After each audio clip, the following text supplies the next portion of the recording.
Good morning. So we're in Genesis chapter 4, and this is where Adam and Eve have their first baby boy named Cain, and then they have their second named Abel.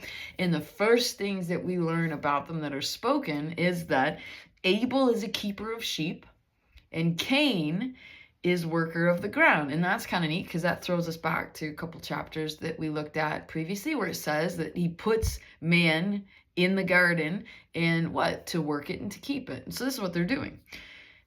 But what we learn right off the hop is that the Lord has regard for an offering that Abel brings and has no regard for an offering that Cain brings.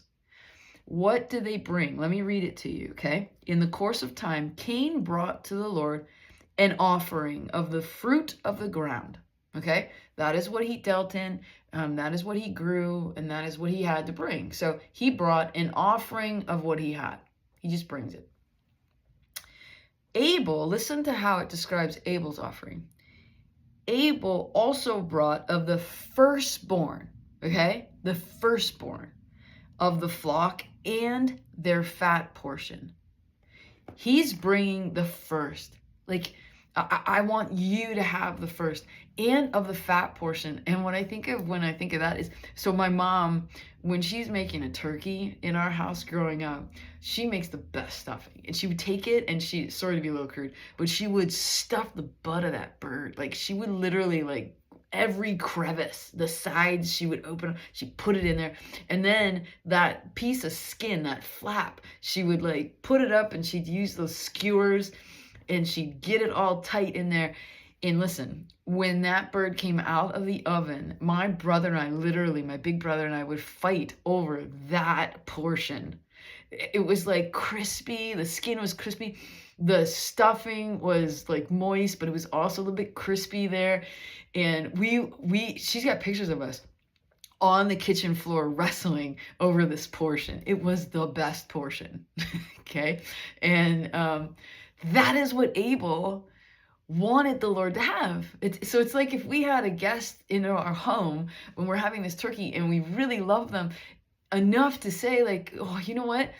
We're not going to fight over it. We're not going to have it. We want you to experience this. We want you to have the best part of this bird. That is the heart of Abel in this story. He is bringing the best and he's bringing the first off the hop. Before he knows, all of the offspring that he's going to have and what it's going to turn out and what the numbers are and all of his accounting's done.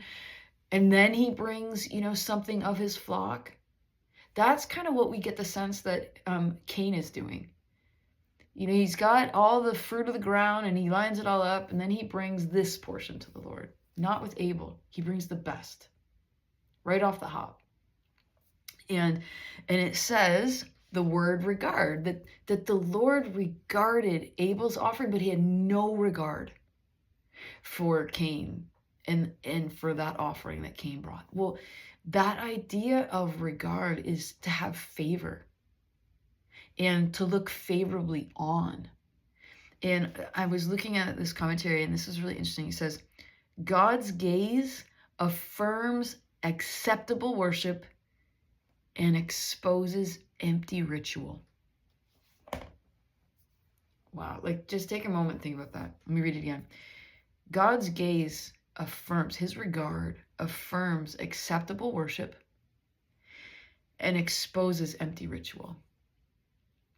He doesn't he still brought, Cain still brought him something. It was still of value, it was still of worth. He could have used it, but that's not what God was interested in. God was interested in what? Why are you bringing it? What is your heart toward me? And that is what he cut through and see. Now, what is Cain's reaction to this? You ready? So Cain was very angry. And that's the idea of he burned hot. He was very angry and his face fell. He's so angry. And the Lord, I love this, asks questions again, like our chapter in chapter 3. But the Lord asks, why are you angry? And why is your face fallen? Why are you angry right now? has your countenance changed? And if you do well, I love this. If you do well, will you not be accepted? Like, why are you angry? If you do what you know is right, won't you be accepted? Like, wasn't this because of your choice? Not what Abel did. This is on you, bud. Like, if you do what's right, will it not go well with you? Why are you angry? Why are you pouting? And when God asks those questions, right? Like, we can take them to heart. We can think about that, and we have the opportunity to make a change. He was giving Cain an opportunity to change. Did you do this as a parent? I have a really good friend that she literally, like, she's like, I'm taking this verse and I'm putting it on the wall. If you do what is right, will it not go well with you? Right? He's giving Cain the opportunity to change his attitude. And then it says, the Lord also says this, if you do not do well, sin is crouching at the door. Its desire is contrary. It's to control you. It is against you. But you must rule over it. You must master over it. Like, listen, Cain, if you choose to do well, like, it will go well with you. But listen to me. If you don't, sin is crouching at the door. Like, it's just looking for the opportunity to take hold. And listen, it's gonna cause you, it will take hold of you, and you will go places that you were never planning to. This happens all the time with us, doesn't it? Does it happen with you? Man, I can get angry, and it doesn't say that anger is wrong. It says don't sin in your anger. Don't do what is wrong in your anger. So when I get angry, listen, what do I do with that? Sin is looking to use it as an opportunity to control us. And that can be anger, that can be jealousy, that can be bitterness, that can be like, and this is so relevant for us with social media and like all of this stuff, right? Because we are watching, we are looking at people all the time, and we're evaluating and judging, and like, who is God blessing, and why are they succeeding, and why are not? And we can get so, this stuff can come up in our hearts. And listen, if we don't rule over it, if we just let it take control of us, it will. And it will dictate what we do, and there are consequences to that. And God would say to us right now, listen, why are you angry right now? Why? What is coming up in you? Don't point the finger at them. Listen, Abel did what was right. He is pleasing me. His heart is on me. He's not looking at you. He's not trying to one-up you. He's just looking at me and wanting to give everything he's got to me. So don't be pointing the finger at him. Like, he's doing something wrong, and he's the one that's causing you to not be regarded and not be blessed. That's on you, Cain. If you do what is right, it will go well with you. He won't hear it. He will not hear it. He doesn't hear it. And so it says, Cain spoke with Abel, his brother, and when they were in the field, Cain rose up against his brother and killed him. So he's out in the field and he's talking to Abel. Now listen, this is what I think is interesting, because, and I actually hadn't thought about this until right now, but listen, in everything that we've just read right now, Cain has not said a word to the Lord. He's not said a word to the Lord. The only thing that's recorded is it says in verse 8, Cain spoke to Abel. He spoke to Abel. He's not responding to God. And man, do I do that.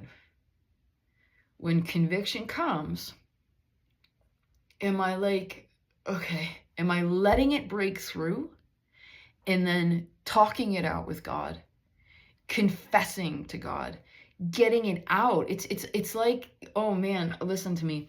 I had a friend that I took to the ER a few weeks ago, maybe 3 weeks ago, and it was so gross. They had an infection in their elbow that had gotten serious. And so when we went to the ER, they were fast tracked, and I was in the room with them when the doctor, ready, had told them this needs to be lanced, this needs to be dealt with. And so we went to the right person. We went to the doctor, and the doctor used his scalpel and he lanced it in. Oh, okay, that person, my friend, was looking away. He didn't look at it, but I was looking at this thing, and it was, I'm sorry if you're queasy, but it literally poured out. It poured out. He had like one of those absorbent pads underneath, because the doctor knew what was coming. The doctor knew what was coming. And it literally poured out of him. Now listen, I think the most painful part was that he got the anesthetic. He got that needle in the wound first before he lanced it, and that was the most painful part for him. But listen, this is what Cain had the opportunity to do. Cain had the opportunity to go to the doctor, go to the one that could actually deal with what was going on in his heart. It was festering. And he had the opportunity to do that. He could have gone to the doctor. It would have hurt. It wouldn't have been pleasant. It's not. Coming before the Lord, and you know what Hebrews 4 says, 13 says, well, actually 12 and 13. Listen, the word of God is this sharp, double-edged sword. It is like a scalpel, okay? That has the power to discern between the thought and intention. It has this ability. The word of God has this ability to cut. But listen, we need that. We need that because we need to get it out. We need it to reveal what's going on in there. But listen, verse 13 says that all of us are naked and laid bare before the one with the eyes of whom we have to do, before the eyes of him with whom we have to do. Coming before the Lord, his eyes, letting him use the scalpel of his word in piercing, cutting, so that, listen, it can come out. And I feel like there's confession.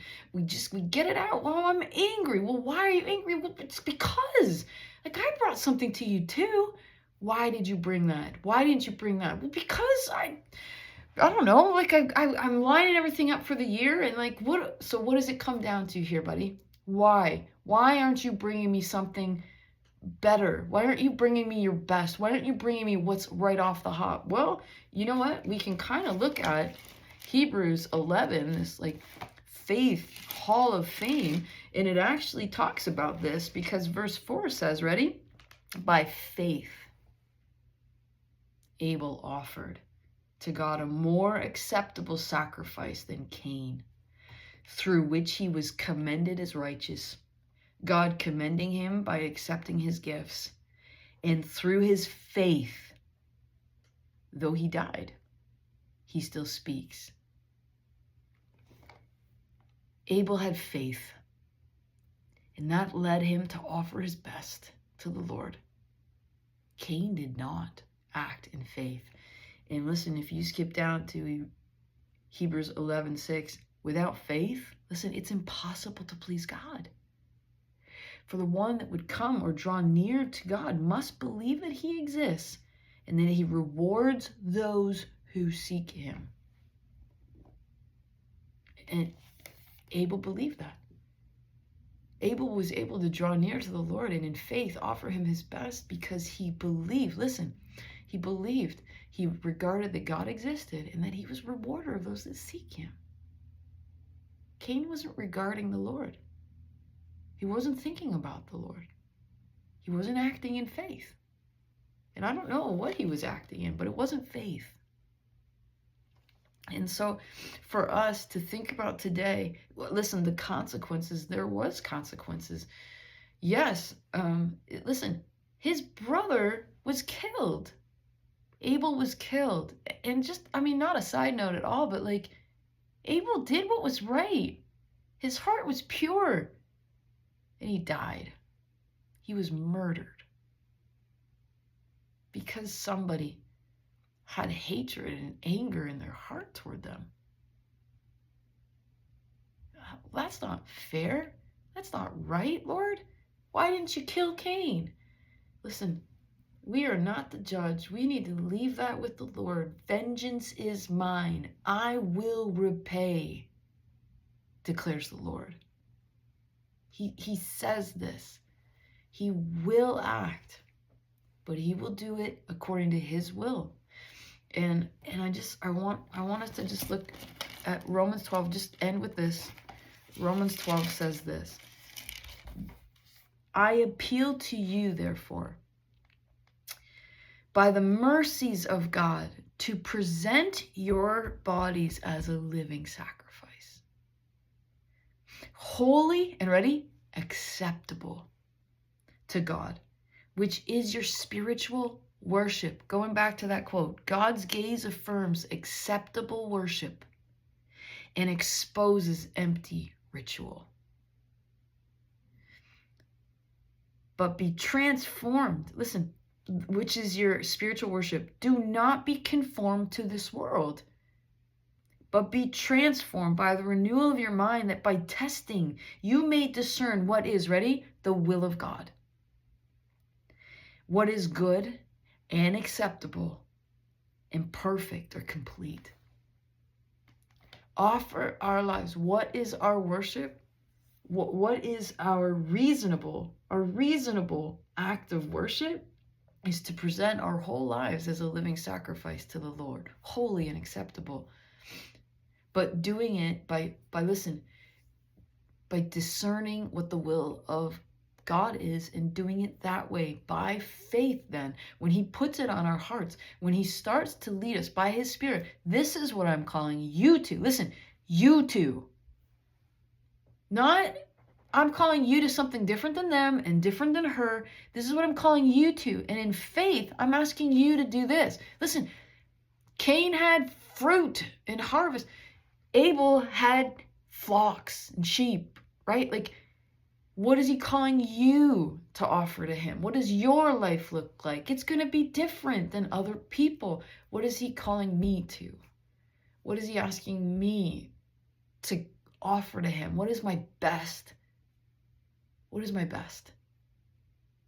And would my heart just like argue on the kitchen floor with somebody over it because I want it and I'm selfish and I don't want them to have it and I want to have it? Or would I just realize that, like, man, this is the best and I just want the Lord to have it? Could it get you killed? Sure. But I'll tell you what, Cain spent the rest of his days wandering around on the land, rejected, and listen, we're going to look at the rest of his kids and what happened and how that ended later. But listen, Abel, in the presence of God, like that. And listen, that was his heart's desire. It was the presence of God, to be accepted by God. And you got to know that in that moment when he stood before the Lord, he was accepted. Wow. Unbelievable. So there's a lot in this chapter, guys. But how do you lay your life down today? How do I lay my life down today for the Lord? Don't try and come up with your own way. Listen, be transformed by the renewing of your mind and testing that you may discern what is the will of God. Take some time. Think through these things. Thanks, guys.